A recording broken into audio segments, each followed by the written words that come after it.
You still have that 10,000 naira, but that 10,000 naira can only buy something worth of 6,300 naira next year. And this very problem with inflation is what's happening in Nigeria, because we now have an inflation rate of over 30%. The International Money Fund predicts that Nigeria by the end of 2025 will reach an inflation rate of 37%, which means that what that means is that 37% of the money you hold today that I'm recording this video, we're still in April.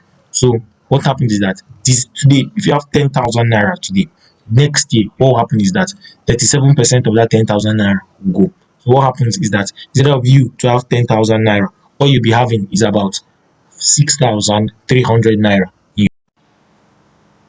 So I'm sure I've all heard it, but really, what is inflation, and like how the thing take concern us? Well, in this video, I'm going to do explanation. I'm going to explain to you what inflation really is and how the thing take concern you.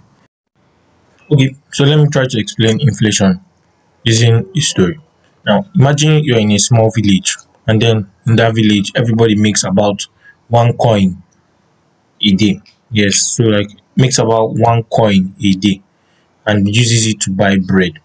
So everybody has 1 coin, and one bread is about the price of 1 coin. Then suddenly one day the village chief is like, if everybody had more coins, they will be happy, right? So he decides to go to the goldsmith and he's like, make more coins so that I can give it to my people so that they can be happy. So he makes more coins and he gives it to the people. So what happens is that everybody now has more coins, which means they have more money. And what happens is that since everybody has more money, they have extra money to spend. So they are like, oh, there's extra money. That means I can buy more loaves of bread. So everybody rushes to the bakery to buy bread. So as they are rushing to the bakery to buy bread, the baker is like, oh yeah, I'm having more customers. But soon he realizes, oh, I'm running out of bread and materials, and these people are buying a lot more than I can give to them. So guess what the baker does? He increases the price. He increases the price of a loaf of bread. Instead of the loaf of bread to be 1 coin, he now makes it 1.5 coin. Or let's just say he makes it 2 coins. That is inflation. You have more money, but each money buys less than what it used to buy before. That's inflation. And inflation can be either good or bad. It depends on how the rate is. If the inflation is small, it's extremely good. If the inflation is high, it's very bad. That then let me use an analogy. Imagine if a guy named Tom wants to get healthy, and then he goes to the gym so that he can impress his crush, or he impress somebody, or whatever he wants to impress. So he goes to the gym and starts working out so that he can start and like so that he can get jacked.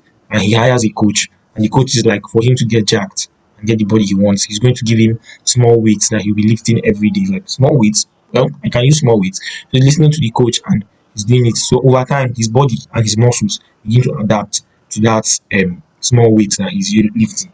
That is what happens to the economy when we have little inflation. When there's little inflation, the economy grows over time slowly, but the economy grows. As long as the economy is growing faster than the inflation rate, is a good thing.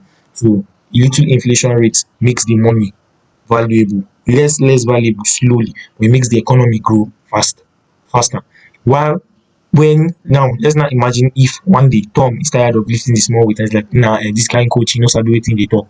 Now decides to go and lift a 300 pound weight, and then he goes to the gym with his friends to impress one of his friends, or he's over there on the left and he sees his cross in the gym. So he now decides to lift the 300 pound weight. So he lies down on the bench press and he's like, let him lift it. Then he raises it up. Then as he's raising it up, he hears bah! Then he hears bah! And then he goes blank. Next thing, what happens is that the weight is too heavy for the guy to lift, and therefore his muscles stop. And that's exactly the same thing with inflation. When inflation is too much on the high side, it affects the economy and it doesn't allow the economy to grow well, or it eats the economic growth. Instead of the economy to be growing, the inflation will be eating the growth of the economy, something like that. That is how inflation works. And it's very bad when your country has a high inflation rate, because that is how the price will just keep increasing and increasing and increasing every day, even though you are getting more and more money, or if your money is not even moving at all. That is the problem with inflation. problem with inflation. So as I was reasoning this thing, as I was learning this, I was like, wait, that means because inflation, small inflation is good for the economy, huge inflation is bad for the economy. So I was reasoning it and I was like, even if small inflation is good for the economy, that means over time and the currency of the economy will continue to lose value over time. And that means the currency will become useless, right? That was what I was thinking. So I headed to ChatGPT and decided to see if I could get some answers. And I actually found some pretty good answers from the bot. Thank you, GPT. So let me show you the this thing. So what happens is that inflation eats away the buying potential of your money over time. And that's what happened. And as it's eating away the buying potential of your money, it's also making the prices of things to go up. Well, if it's making the prices of things to go up, so now, even if it is 2% every year, or even 1%, that means if you have 100, let's just say Nigeria had inflation of 1%, which is almost impossible. So inflation of 1%, you have 200 naira. That means next year 200 naira can only buy something of 199 naira. It's close now, but that means in the over the next 100 years, 200 naira will lose a lot of its value. So that is the problem with the modern economy. It is always losing value. Money is always losing value because it's not backed by anything. There's nothing backing the naira, there's nothing backing the dollar, there's nothing backing the euro. The only thing backing it is the government. So if the government does well, the currency does well. If the government doesn't do well, the currency is useless. That's the problem. So that is how this modern economy happens. So you'll be thinking now, wait, I didn't know that. Nobody, me too, I didn't know until last week. So that's the problem. Most people don't know this thing. Like most people don't know it. Even your economics teacher. I have a teacher. I know somebody teaching accounting. She doesn't even know this thing at all.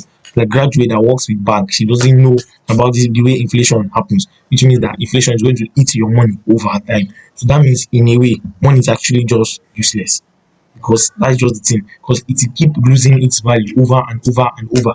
It is not increasing. The value is not supposed to be increasing because they need the value to be reducing so that the economy can be growing. So that means the economy is growing, but the value of that money is reducing and the prices of things are going up.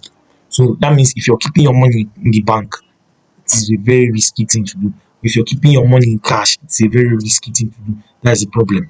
That's the problem with inflation. So like I was thinking, wait though, that means money is not actually the treasure now. Money is not like the way they've been talking about money, money, money, make money, like it's something special, but money is not actually the main thing. So I'm like, how is money now this important? So I was reasoning it. I was not like that means assets are better than money. Money is more like a receipt or a unit of measurement of something. It's not actually value. It's used to put price on value. Let's be like that. Money is used to put price on value. It's like measuring stick for the value of something. It's not actually the main value. It's like used to measure the value of gold or something, but it's not the main value of gold. Money will always keep reducing. That's why it's not that you have a plot of land. This like you bought a plot of land last year, 300 million, and now this year that plot of land is like 700 million. It's not that the plot of land became more expensive. It's just that the value of money became less expensive. The value of money became started to worth less than it was 5 years ago. That is why the value of the money became 700 million. It's not that you gained, it's just that your money lost value and the asset remained the same. That's the thing. So if that's the case, that means money in a way is not actually useful. Well, it's useful, sure, but it's not useful for the long run. So why don't people know about this thing? Well, because if more people know about this thing, they won't be encouraged to be saving their money or be borrowing because they know that the money doesn't really have value. So that's why most people aren't taught this thing in schools. So that's why I'm here. I'm trying to achieve financial independence, and as I'm achieving it, I would like to help people achieve it with me. That's why I'm here. So the truth of the matter is that money actually isn't as valuable as you think. All these things that you're seeing people spraying money and doing this and that, the money, so let the thing not shake you like that. Money is not that important. It's the assets that money can buy that you need, not the money itself. If you have a lot of money, what you should be doing is buying assets like stocks or land or anything, not cars, like buy business, anything that you know over time will increase in value, not that it will decrease in value, whether it's 2% or 34% or 25%, it doesn't matter. You need assets that will keep your the value, that will have value in the long run. That is what you need, not money. Yo, what's up? If you found this video helpful, hit the like button, subscribe, and I'll see you in my next video. Ciao.